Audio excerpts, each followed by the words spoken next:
রামনগরের কিছু এলাকার জলের সমস্যা সমাধানে বাণী বিদ্যাপীঠ বালিকা বিদ্যালয়ে নির্মাণ করা হবে ওভারহেড ট্যাঙ্ক।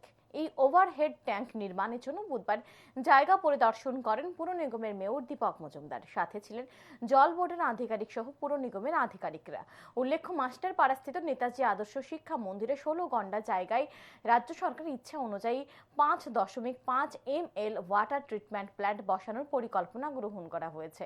এই ট্রিটমেন্ট প্ল্যান্টটি তৈরি হলে 20 ও 32 নং ওয়ার্ড এলাকা সহ রামনগরের 4, 5, 6, 7, 8, 9 ও 10 নং ওয়ার্ড এলাকার প্রায় 2700 বাড়িতে জলের সংযোগ দেওয়া যাবে।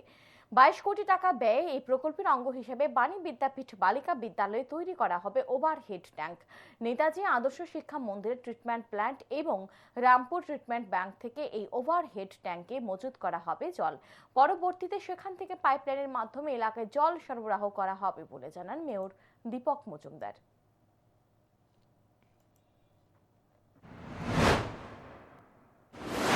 না, এই রামনগর 4 নম্বর রাস্তায় বাণী বিদ্যাপীঠ বালিকা বিদ্যালয়ে ওভারহেড জলের ট্যাঙ্ক করা হবে।